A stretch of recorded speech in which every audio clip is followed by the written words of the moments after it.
Segunda parte de las noticias de la 8, ahora mesa de actualidad protagonizada por Pedro Hojas y por Carlos Alonso de Linaje, y también con la presencia de nuestro invitado de hoy, que es Tomás Prieto, que es secretario del Consejo Social de la Universidad de Burgos, coautor junto con otros del libro La Reforma de la Universidad Española. Y ahí le vamos a hacer la pregunta muy directa. ¿Principales debilidades que han detectado en las universidades españolas? Bueno, es difícil aislar una debilidad sola, claro, ni una causa sola, ¿no? Claro. Yo, quizás si tuviéramos que decir, bueno, ¿por qué la Universidad Española está lejos de las de otro entorno? ¿Por qué en el ranking famoso, quizá suena a todo el mundo, el ranking de Shanghái, ¿no?, como más famoso, ¿no? ¿Por qué nuestras universidades no están ubicadas ahí en buen lugar, ¿no? ¿Por qué no hay ninguna entre las 150 mejores del mundo? Bueno, quizá la respuesta es muy sencilla de entrada, ¿eh? La financiación es infinitamente menor.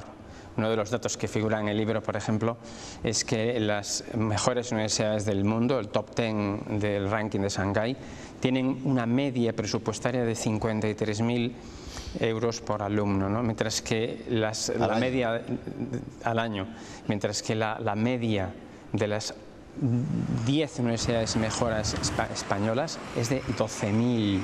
Estamos hablando de más o menos aproximadamente la cuarta parte del dinero destinado, el dinero que manejan las universidades. ¿Esa puede ser la gran debilidad? Pues probablemente sí.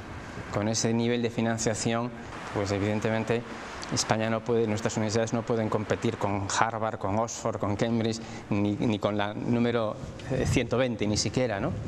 Esa es quizá, pero bueno, siempre también se dice, por ser optimistas y por saber, bueno, lo que tenemos es esto, la financiación que tenemos es esta, ¿no? Siempre se pueden aislar otras debilidades, ¿no? No podemos echarle la culpa todo al dinero, ¿no?, a los presupuestos, ¿no?, sino que también se detectan otras debilidades, otros motivos. Es decir, seguramente el gobierno, la gobernanza, ahora está de moda utilizar la palabra la gobernanza, que a otros no gusta, pero bueno, seguramente el gobierno de la universidad puede mejorar, seguramente la cualificación del profesorado puede mejorar, se debate ahora mucho la selección del profesorado. Bueno, quizá por aquí van los tiros de por dónde puede mejorar nuestra universidad, ¿no? Y los cambios en las leyes educativas, que tampoco ayudan mucho. Efectivamente, una de las cosas que se puso más sobre la mesa, y se puede decir que había habido un consenso en este sentido, es que no puede ser el campo educativo universitario y no universitario, no puede ser un campo, vamos a decir, para la lucha política, ¿no? En este sentido es penoso, ¿no? Pues como no llegamos a acuerdos, como la gente, nuestros políticos, a veces hay que reconocerlo, a veces su conciencia de buscar el interés general, el bien común, pues a veces echan falta. Yo al menos es mi percepción, quizás sea muy personal, ¿no? Pero ¿por qué no se llega a acuerdos políticos para impulsar reformas estables, para no convertir en arena política el campo educativo y el universitario en concreto, ¿no?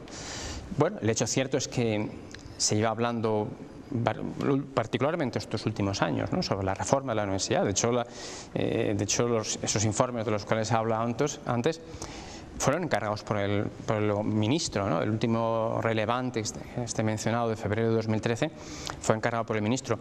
Es decir, la conciencia de una reforma legislativa sobre la Universidad Española, pues está ahí, está ahí. Cierto que también luego se llegó a la conclusión de que se ha hecho el anuncio de que en esta legislatura al final no se iba a cometer más que algunos parches, efectivamente ha habido reformas menores, ¿no? ¿Han detectado alguna universidad similar en cuanto a financiación? Ya sé que es difícil, ¿no?, por lo que han nombrado, pero en la que con recursos similares o un poco más, en la que poder fijarse en España? No, sea de otro ámbito, de otro país. No hemos descendido a esos detalles, a la eficacia de la inversión, detallar, no sabría decir yo qué universidad pues saca mayor rendimiento de su presupuesto, ¿no? Eso es una pregunta difícil. Hombre, siempre en los rankings las que están mejor ubicadas pues son más o menos las de siempre, ¿no? Pero es difícil saber cuál es la causa de que una sea un poco mejor, un poco peor, ¿no?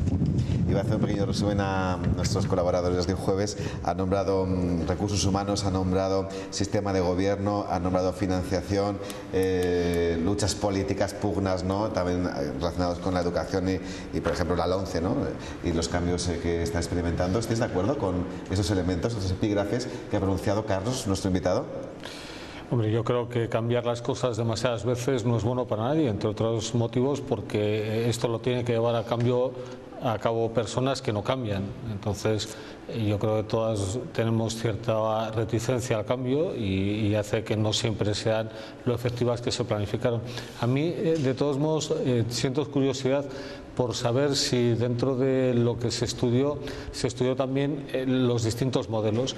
En España la educación universitaria o los títulos universitarios da la sensación que son un derecho por haber nacido y sin embargo en universidades prestigiosas americanas pues los títulos desde luego no les da el Estado sino que les dan las universidades y la filosofía de contratación, por ejemplo, es muy distinta. Si alguien es capaz de contratar a un profesor y tiene la suerte de que le dan el Nobel siendo profesor de una universidad, pues esto no solo da caché a la universidad, sino que además hace que hayan podido fichar un gran fichaje como un jugador de fútbol por una universidad a un precio desde luego mucho más razonable que si hubiese sido Nobel antes de ficharle.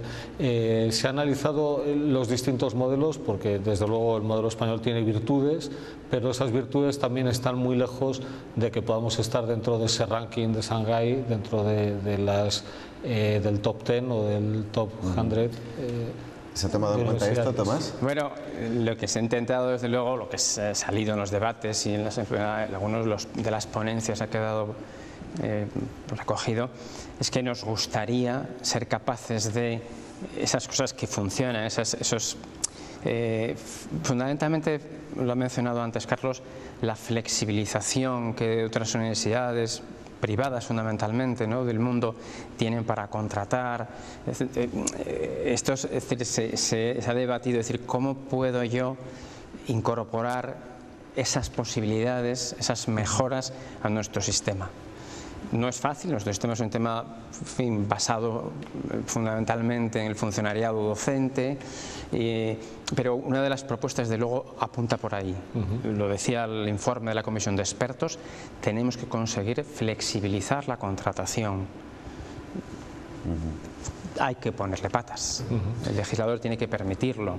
Nuestras universidades son fundamentalmente públicas, estamos hablando de 50 universidades públicas frente a 20 y pocas privadas, es decir, nuestro sistema universitario es fundamentalmente público, que funciona en base a esquemas muy rígidos y por lo tanto una propuesta va por ahí. Yo creo que en esa línea, ¿no?, de comparar a un sistema como el anglosajón, que contratan a un rector en Inglaterra de Australia, lo traen, lo tienen 3 años y luego lo despiden, o que contratan un premio Nobel de Estados Unidos en Francia.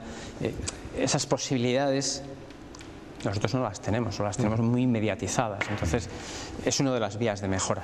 Desde luego se valoró.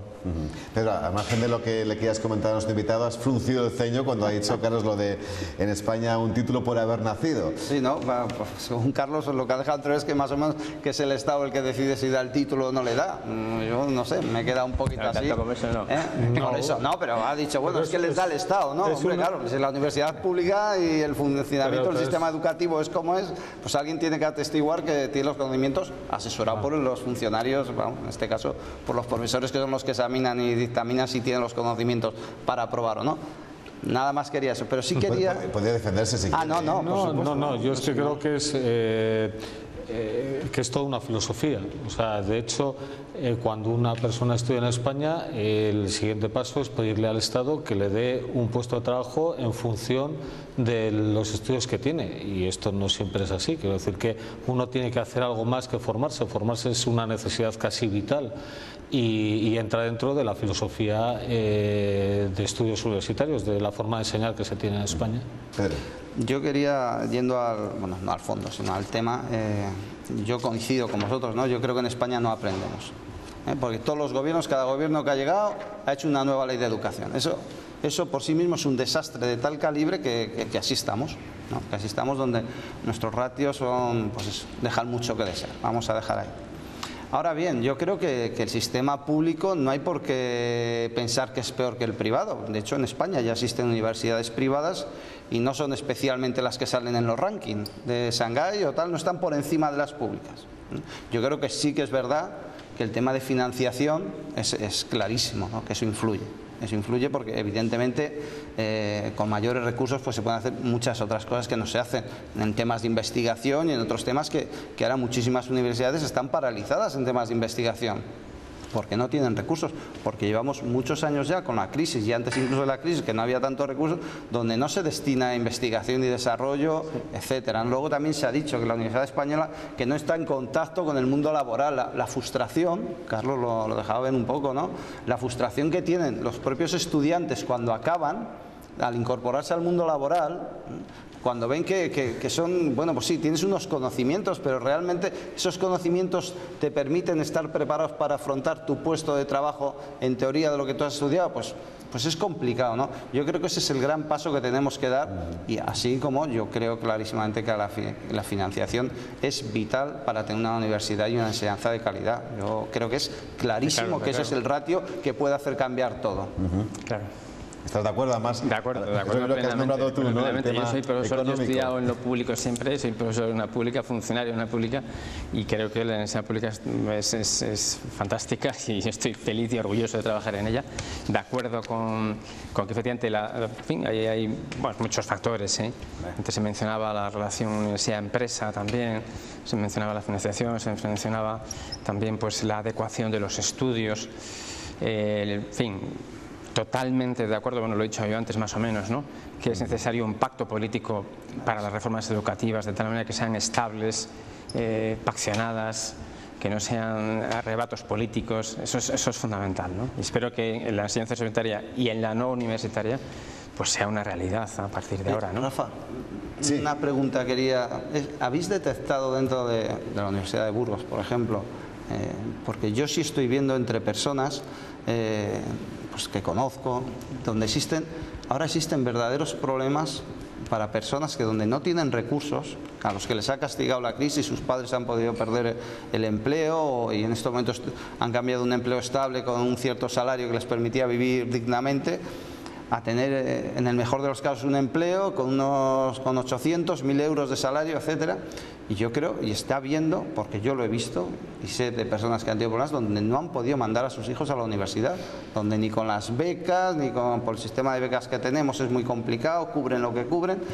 ¿Habéis analizado también ese factor que se está dando, esa situación que se está dando de personas que por méritos, por capacidad podrían acceder a los estudios y la realidad es que no les estamos dando esa posibilidad porque no tienen recursos? Dificultades porque ir a la universidad cuesta dinero, es pública pero en estos momentos cuesta dinero ir a la universidad y hay personas que no se lo pueden permitir, esa es la realidad. Tomás, te pido brevedad.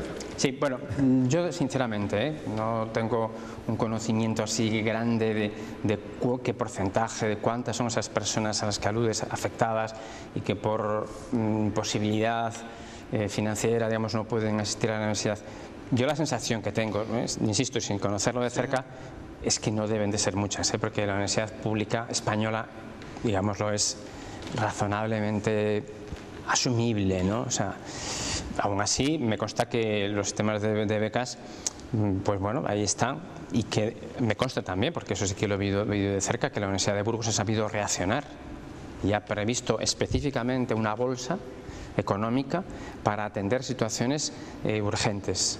Y me consta que se ha destinado, pues sobre todo situaciones sobrevenidas casi siempre, de personas que al quedarse en paro todos sus miembros, etc. Y se han solventado algunas situaciones, por lo menos en mi universidad así ha sido. Pues hemos hablado con nuestro invitado de la reforma de la Universidad Española, para que le interese, publicado por la editorial Aranzadi. Tomás, gracias, ha sido un placer recibirte. Hemos hablado de algo muy importante, que además es un gran activo de muchísimas universidades, es la especialización, ¿verdad? Sí. Pero bueno, lo haremos en otra ocasión. No se puede agotar todo. Cierto, gracias Tomás. Gracias a vosotros. Pues yo continúo con Pedro y con Carlos. Hablamos ahora de Un debate que se ha producido entre funcionarios de distintas administraciones en Burgos. Por un lado, los de la Diputación Provincial, que después de trabajar 37 horas y media a la semana, ahora van a pasar a las 35. Y ahí viene el pique. Los funcionarios del Ayuntamiento de Burgos se preguntan por qué con ellos no pueden hacer lo mismo. Está la cosa calentita, Carlos, en el Ayuntamiento. La concejala de personal, Carolina Blasco, lo va a tener difícil, ¿eh? Bueno, yo es que creo que es un privilegio trabajar 35 horas. La mayor parte de los convenios españoles, desde luego, trabajan 37 y no me parece un demérito trabajar. O sea, en un momento en el que el trabajo yo creo que es un valor y tiene que ser un valor a defender. Que discutamos por trabajar menos horas, pues no me parece que en estos momentos sea lo más urgente para todos nosotros. Y ya, Pedro, si nos ponemos a... Ya sé que es un debate que nunca gusta, pero si nos ponemos encima a pensar, y aquí pensarán los trabajadores de la empresa privada, pues entonces tenemos doble conflicto, ¿no? Sí, pero bueno, yo creo que eso no es correcto, ¿no? Yo creo que hay que partir de la base que los funcionarios las tenían y que de un plumazo se las quitaron. Eso y otros muchos derechos, que si queremos entramos a analizar, ¿no? De días, de asistencia, antigüedad, etcétera. Y de un plumazo se los han quitado. No por una negociación, no por un planteamiento, no, es decir, como son funcionarios y están sujetos a un boletín oficial, pues se publicó y fuera, ¿no? Yo creo que la clave de la función pública, yo no creo que sea el que esté en 35, 37 o 40 horas, sino que de verdad las horas que se estén de verdad funcionando normal, que esté bien organizada la función pública y que den el servicio que tienen que dar. Porque realmente tienen unos horarios de atención al público, de 9 a 2 principalmente, el resto del tiempo es para ir haciendo las cosas. Yo creo que con 35 horas perfectamente pueden funcionar una administración pública bien organizada y bien tasada. Yo no lo veo ningún problema que puedan estar. Y desde luego me parece que tienen razón para quejarse, en este caso los del Ayuntamiento. Aprovechando tu dilatada experiencia en UGT y los trabajadores de la empresa privada, a los que les han recortado eso y lo siguiente, ¿también se lo han restituido? No a todos, pero sí vamos recuperando cuestiones. Evidentemente ya vamos, en estos 2 últimos años, principalmente recuperando ciertas cuestiones importantes. Carlos. Sí. Yo es que creo que debieran de estar más equiparados. O sea, yo no acabo de entender por qué la función pública puede tener una jornada laboral de 35 horas cuando el resto de las personas tienen que trabajar más. O sea, a mí me parecería que lógico, desde luego no me parece para quejarse en un momento en el que el resto de los trabajadores han tenido que hacer un esfuerzo importantísimo para poder salir adelante todos, porque al final esto es una cuestión de todos. Que tenían los derechos y que los derechos estaban ahí, sí, pero eso no quiere decir, hay que pensar que el resto de la masa de los trabajadores han hecho un esfuerzo importantísimo que hay que reconocérselo y muchos de ellos lo siguen haciendo porque la situación ha mejorado, pero desde luego no estamos ni de lejos en una situación como para pensar que se ha recuperado toda la situación que teníamos en 2007 o en 2006. Hombre, igual los funcionarios sí que se ven con más fuerza, ¿no? Para reclamar, porque igual las consecuencias son diferentes. Vamos a ver, es que a fuerza de ser sincero, ellos fueron, no voy a decir los primeros, pero desde luego sí que han sido con ellos han sido ejemplarizantes, por decirlo de alguna manera, es decir, han ido a por ellos desde el principio. Cierto, sí. Se han dicho cosas que yo creo que no son verdad respecto a los funcionarios, un colectivo muy importante, pero que son los que hacen que este país funcione. No olvidemos que son los que hacen que esta maquinaria de la administración funcione. Que hay excepciones, como en todos los colectivos, donde pues esas, yo creo que más que nada leyendas negras que hay, porque yo hoy en día no creo que exista esas cosas, ¿no?, que dicen de los funcionarios, de que van, no trabajan, etcétera. Yo creo que eso son más leyendas negras. Y desde luego, si en algún sitio ocurre, que ocurrirá, porque repito, en cualquier colectivo hay personas que abusan, en cualquier colectivo, si ocurre, lo que tienen que ser los responsables de esa administración, que tienen cargos de responsabilidad para ordenar, para organizar esa sección o esa área, son los que tienen que tomar las medidas. Sí, también hay que decir a favor. Pero no generalicemos, por Dios. De los funcionarios, que cuando ha hecho falta dinero, a los primeros a los que se ha recortado ha sido a ellos. Esto hay que decirlo. Yo sí, de todos modos creo que no es objeto que nadie puede pensar que los funcionarios no trabajan. Yo creo que eso es un poco leyenda negra que no tiene nada que ver con la realidad. Exacto. Este país funciona gracias a que los profesores educan, los médicos hacen su función. Exacto. Sería muy injusto pensar lo contrario.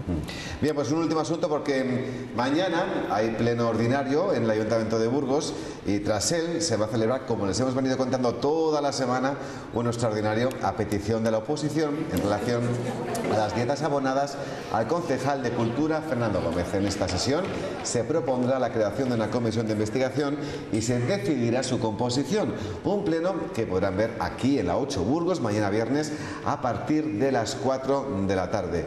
Pedro, para empezar, ¿crees que el Partido Popular va a apoyar con sus votos esta comisión de investigación? No hace falta que lo haga porque la oposición gana por mayoría, ¿no? Pero que sería un detalle. Si son inteligentes, políticamente hablando, lo harán. ¿Confías en una comisión de investigación, sobre todo en sus consecuencias, en sus conclusiones? Yo sí. Sí, confío en la honestidad de las personas. Los que van a trabajar en esa comisión pues pedirán los datos que tienen que pedir, tienen acceso a todos ellos. Yo confío plenamente. Sí. Carlos. Yo creo que no sirven para nada. Llevamos suficiente tiempo y somos todos suficientemente mayores para saber que al final esto depende de la decisión de una persona, y si esa persona, salga lo que salga, decide dejarlo, lo dejará, y si no, seguirá con su acta de concejal, y habremos perdido mucho tiempo que hubiésemos podido dedicar para trabajar y sacar adelante cosas importantes para la ciudad. Yo creo que revolcarse en el barro está muy bien y da muchos titulares, pero desde luego no hace que salgamos de la situación en la que tenemos que salir. Pues seguramente la próxima vez que nos veamos podremos compartir esas conclusiones de esta comisión de investigación y hablaremos ya con otros datos muy diferentes y sus consecuencias, si es que las hay. Todo depende de lo que pase en esta comisión. Nos marchamos de esta mesa de actualidad gracias a Pedro Hojas y a Carlos Alonso de Linaje. Ha sido un placer. Hasta la próxima, que descanséis. Muy bien. Hasta luego. Gracias. El verde te relaja. El azul te transmite confianza y seguridad. En CaixaBank verás la vida de otro color. Con el pack multiseguros tendrás todos tus seguros en una sola cuota mensual sin coste adicional. Y además podrás disfrutar de hasta 3 meses gratis. CaixaBank, tú eres la estrella. Y vamos ya con la información del tiempo. Mahindra XUV 500. Subes a bordo en el espacio infinito de 7 cómodas plazas. Subes por todas partes con la tracción a las 4 ruedas. Subes de categoría con un equipamiento que incluye todo lo que deseas y más. Mahindra XUV 500. 7 cómodas plazas, super equipado, tracción a las 2 o las 4 ruedas. Mahindra, Rise.